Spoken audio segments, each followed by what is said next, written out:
Di antara gemerlapnya Hong Kong, terdapat kantong-kantong kemiskinan dan pemukiman ilegal. Salah satunya di kawasan perkampungan Ping Che yang sebagian merupakan lahan pertanian. Di sana ada lahan seluas 450 meter persegi yang terbengkalai, dulunya dipakai sebagai tempat pembuangan sampah daur ulang. Tanah itu kemudian diduduki secara ilegal oleh pasutri Tan yang berasal dari Chongshan di Provinsi Guangdong, China. Di sana mereka membangun rumah seng sederhana dengan 3 kamar tidur. Si suami seorang pelaut sedangkan istrinya bekerja di pabrik kertas. Anak laki-laki mereka bernama Tan Cheng Hui.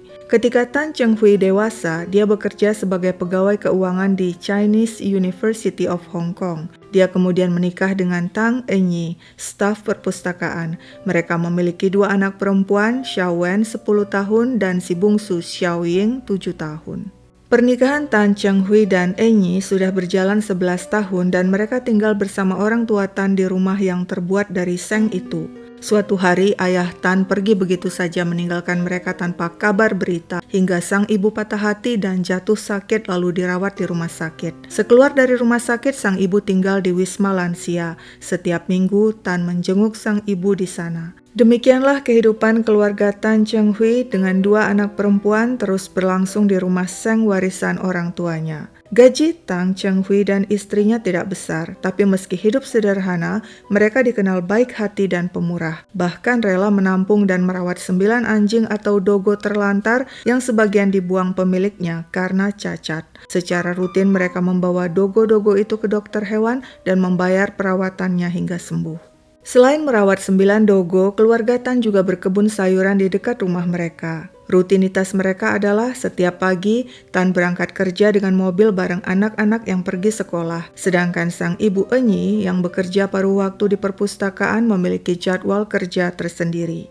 Tan Cheng Hui dikenal sebagai pegawai disiplin yang selalu tiba di kantor tepat waktu. Hingga ketika pada Minggu 5 Juli 2009 dia tidak muncul di kantor untuk meeting dan lembur, rekan-rekannya heran. Mereka hubungi HP Tan berkali-kali tapi tidak ada jawaban. Ketika Senin tiba 6 Juli 2009, Tan Cheng Hui tidak juga masuk kantor, rekan-rekannya semakin gelisah. Ketika mereka kembali gagal menghubungi HP-nya, salah seorang rekan Tan pun menghubungi perpustakaan tempat sang istri Enyi bekerja untuk menanyakan nomor telepon rumah. Saat itu, pihak perpustakaan bilang Enyi juga tidak masuk kerja. Ketika nomor telepon rumah Tan dihubungi, sama saja tak seorang pun menjawab. Hingga akhirnya ketika rekan Tan kembali menghubungi HP Tan sekitar pukul 2 siang, seorang pria akhirnya menjawab, "Saya sepupunya Tan. Tan sekeluarga pergi ke Tongguan, China. Katanya mau liburan musim panas." Setelah itu, HP ditutup dan dimatikan. Rekan-rekannya heran. Jika mau liburan, mengapa Tan pergi begitu saja tanpa izin kantor? Rekan-rekan Tan yang curiga segera lapor polisi. Hari itu juga seorang rekan Tan mengantar polisi ke rumah Tan di kampung Pingce. Setiba di tujuan, mereka menemukan pagar rumah Tan tidak terkunci. Saat dipanggil, tak seorang pun ada. Kebetulan jarak rumah Tan dengan tetangga lainnya agak jauh. Hanya ada satu tetangga terdekat, seorang wanita tua bernama Huang. Polisi pun menanyainya, "Kau tahu kemana keluarga Tan?" Huang menjawab, "Aku tidak tahu, tapi kalian bisa tanya Xie Xiangqi sepupunya yang sering datang berkunjung." Karena Huang tidak tahu alamat Xie, polisi pun menanya warga sekitar satu persatu. Akhirnya mereka berhasil menemukan alamat pria itu. Rumahnya sangat sederhana dan tidak jauh dari kawasan itu. Dia tinggal bersama seorang teman. Ketika ditanyai polisi, Xie mengaku pekerja ilegal asal China. Dia bilang dirinya sepupu Tan Cheng Hui dan sering membantunya mengurus kebun. Beberapa kali dia juga menginap di rumah Tan. Aku yang menjawab telepon waktu rekan Tan menelpon menanyakan keberadaannya. Menurut Xie, keluarga Tan pergi liburan musim panas ke Tongguan, China. Sebelum pergi, Tan menitipkan HP-nya kepada Xie sebab Tan tidak mau memakai HP itu di China dengan alasan biaya roaming. "Saya ditugasi mengurus kebun dan hewan peliharaan." Polisi yang ingin memeriksa bagian dalam rumah Tan bertanya, "Apa kau punya kunci rumah Tan?" "Tidak, aku hanya ditugasi mengurus bagian luar rumah," jawab Xie lagi.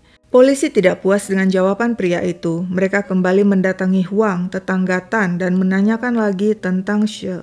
Huang bilang, "Dia punya kunci rumah kok, aku sering lihat dia keluar masuk rumah Tan."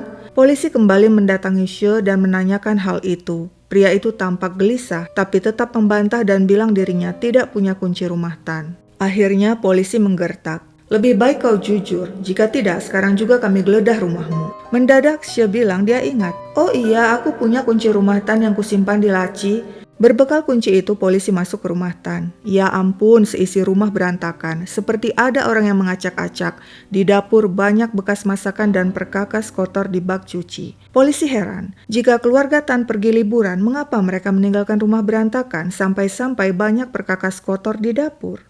Lalu jika mereka bepergian ke China, mengapa kartu identitas mereka semua tinggal di laci kamar? Lagi pula menurut informasi, kedua anak Tan mendaftar untuk ikut kelas musim panas, tapi mengapa mereka malah pergi liburan? Polisi segera menghubungi petugas imigrasi di perbatasan Hong Kong dan China. Ternyata menurut data imigrasi, keluarga Tan tidak pernah keluar Hong Kong. Yang paling mencurigakan, polisi menemukan bercak darah di lantai rumah. Polisi segera mengerahkan anjing pelacak yang tanpa henti mengendus tanah di pekarangan rumah.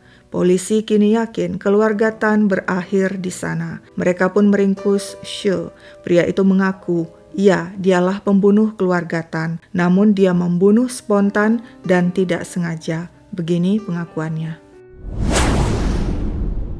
Aku Xu Shanqi, berasal dari Chongshan, Provinsi Guangdong, China. Di sana aku tinggal dengan ibuku, adik perempuanku, istri, dan kedua anak remajaku. Dulunya hidupku lumayan baik karena aku bekerja menjual aksesoris sepeda motor. Namun ketika tahun 2006 sepeda motor dilarang di China, aku kehilangan pekerjaan. Aku teringat sepupuku yang baik, Tan Chenghui yang tinggal di Hong Kong. Anjing terlantar saja dia bantu, apalagi saudara sepertiku. Sebab itulah kuhubungi dirinya dan minta bantuannya untuk mencarikan aku pekerjaan di Hong Kong. Aku pun berangkat ke Hong Kong dan dengan bantuan Tan berhasil mendapatkan pekerjaan sebagai tukang bangunan. Statusku ilegal, tapi tidak mengapa, yang penting aku bisa mengumpulkan uang. Tapi sial, gajiku ternyata kecil sekali, hanya sekitar 1 juta, belum lagi terkena potongan, sehingga ujung-ujungnya aku hanya menerima separuhnya. Aku pun berhenti, dan Tan menampungku lalu menyuruhku kerja di kebunnya dengan upah minimum. Saat itulah aku tahu, ternyata selama aku jadi tukang bangunan, Tan kong kali kong dengan mandor.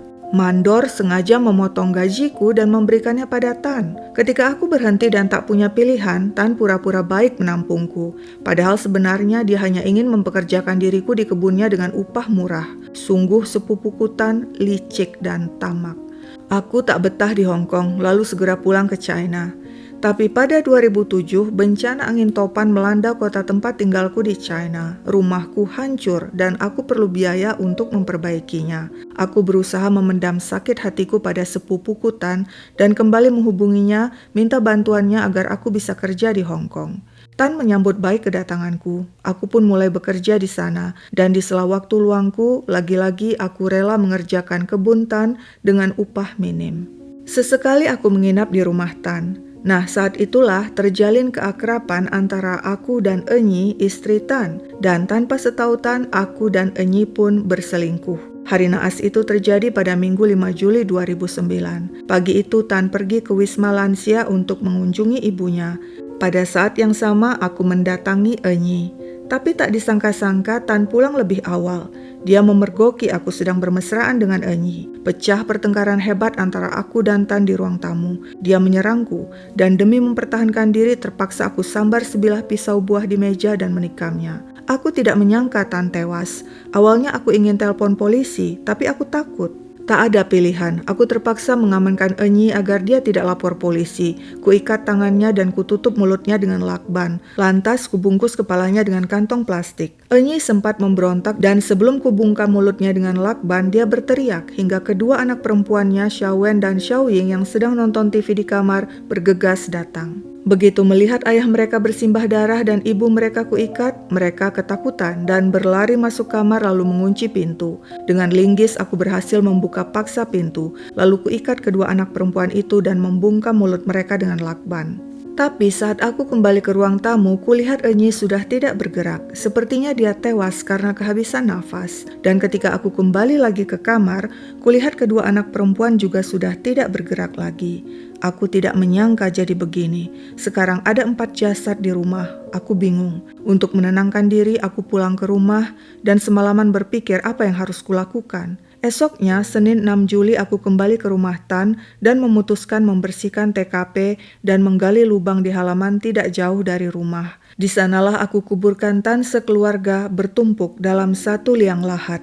Demikian pengakuan Xu Shanqi. Polisi menggali liang lahat di pekarangan. Ternyata liang lahat itu ditutup semen sehingga dibutuhkan waktu 13 jam untuk membongkarnya hingga akhirnya keempat jasad berhasil dievakuasi. Keempat jasad dikubur dengan pakaian tanpa alas kaki dengan posisi bertumpuk. Paling bawah Tan Chenghui, diikuti sang istri Enyi, lalu si sulung Xiaowen dan si bungsu Xiaoying paling atas. Tapi polisi tetap curiga dengan pengakuan She yang sejak awal menggambarkan seolah aksi pembunuhan akibat masalah asmara dan perselingkuhan serta dilakukan spontan tanpa direncanakan. Dan dugaan polisi benar ketika hasil otopsi kemudian membuktikan kebohongan She. Pertama, hasil otopsi menunjukkan Tan Chenghui tewas ditikam 80 kali. Menurut polisi tidak masuk akal ketika She sibuk menikam Tan puluhan kali, Enyi dan kedua anak perempuannya tidak kabur menyelamatkan diri dan minta pertolongan. Kedua, She bilang Enyi dan kedua anaknya mati lemas karena tidak bisa bernafas akibat mulut dilakban. Namun hasil otopsi menunjukkan ketiga perempuan itu tewas karena dicekik. Ketiga, DNA Enyi ditemukan di peralatan masak di dapur. Hal itu menunjukkan ketika She membunuh Tan di ruang tamu, Enyi sedang sibuk memasak di dapur dan sepertinya tidak mengetahui pembunuhan itu. Keempat, She mengaku pisau buah yang dipakainya membunuh Tan milik keluarga Tan. Faktanya, pisau itu dibawa She dari rumahnya. Berarti pembunuhan telah direncanakan, bukan spontan seperti yang dikatakan She. Kelima, polisi menemukan bukti She membeli semen di sebuah toko sebelum hari kejadian. Lagi-lagi hal itu menunjukkan She telah merencanakan aksinya. Keenam, polisi menemukan pada hari kejadian kartu ATM milik Enyi digunakan seseorang untuk menarik uang, namun gagal karena kodenya salah. Ketujuh, polisi menemukan uang tunai milik keluarga Tan yang disimpan di rumah raib. Kini polisi yakin motif She membunuh sepupunya dan keluarganya adalah untuk merampok dan mengambil uang mereka, bukan karena asmara atau perselingkuhan. Pembunuhan tersebut juga telah direncanakan. She sengaja berbohong untuk mendapatkan keringanan hukuman. Ketika polisi membeberkan bukti-bukti di depan She dan mendesaknya untuk jujur, pria itu pun menyerah dan memberi kesaksian sebenarnya. Begini ceritanya. Semuanya berawal dari rusaknya rumahku di Chongshan, China akibat diterpa angin topan. Aku butuh biaya untuk renovasi. Selain itu aku juga perlu uang untuk biaya pendidikan anakku yang duduk di bangku SMA. Pokoknya aku butuh uang 200 juta secepatnya. Sebelumnya, aku pernah ditolong sepupuku Tan mendapatkan pekerjaan sebagai tukang bangunan di Hong Kong. Tapi gajiku kecil dan itu akibat ulah Tan yang bekerja sama dengan mandor memotong gajiku.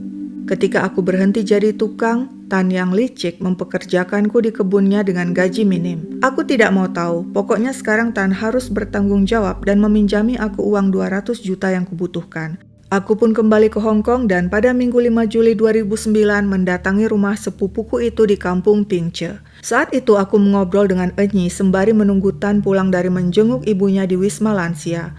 Ketika Tan pulang, dia senang melihat aku berkunjung lagi ke Hong Kong dan minta Enyi masak makan siang buat kami. Tapi aku sudah muak berbasa-basi dan langsung bilang, aku mau pinjam uang 200 juta. Tan langsung menolak permintaanku. Amarahku tidak terbendung lagi. Kutumpahkan segala kemarahanku pada Tan yang selama ini kupendam. Dasar licik, kau tega memotong gajiku selama di Hong Kong dan sekarang kau menolak meminjamiku uang di saat aku butuh bantuanmu. Tan tidak terima. Aku sudah bantu kau selama di Hong Kong, sekarang kau malah menuduhku maling. Pertengkaran hebat pecah. Aku serang Tan dengan pisau yang kubawa dari rumah, lantas kutikam dirinya berkali-kali. Saat itu, di luar hujan turun deras, petir sambar menyambar. Enyi yang sibuk di dapur tidak mendengar keributan antara aku dan Tan di ruang tamu. Ketika Tan tewas, aku melangkah ke dapur dengan baju bersimbah darah. Enyi syok melihatku, tapi aku tidak membuang waktu. Kuringkus dan kuikat dia.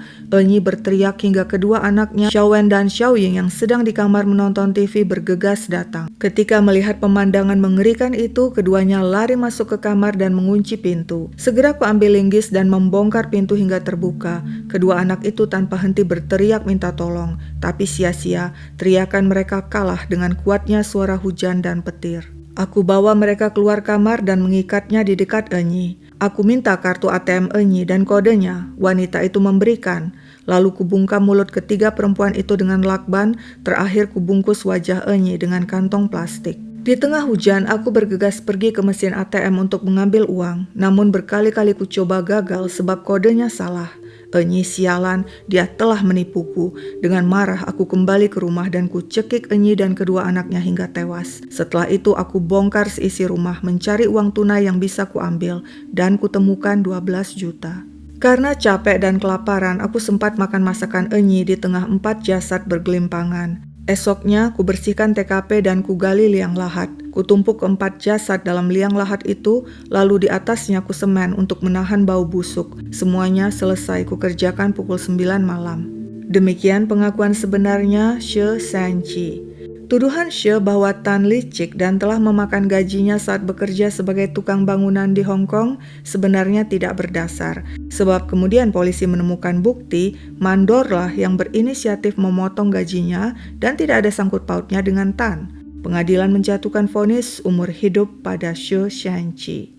Tidak seorang pun menyangka hidup keluarga Tan yang baik akan berakhir tragis. Kolega, teman-teman, dan warga sekitar, bahkan orang-orang yang tidak mengenal mereka, datang beramai-ramai ke kediaman Tan di kampung Pingce untuk mengucapkan duka cita.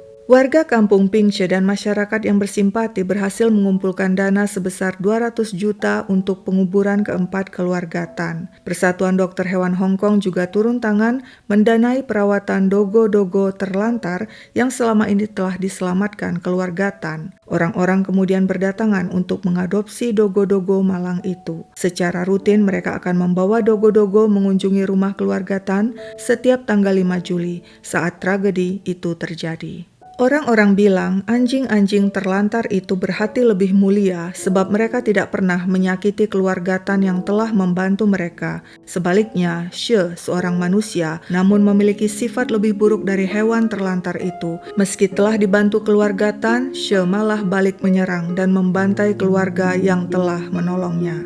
Kabarnya, She telah meninggal di penjara akibat kanker hati. Pernahkah kalian dihianati orang yang telah kalian bantu, seperti Tan yang telah dihianati sepupunya She? Sekian dulu ceritaku, sampai jumpa kapan-kapan.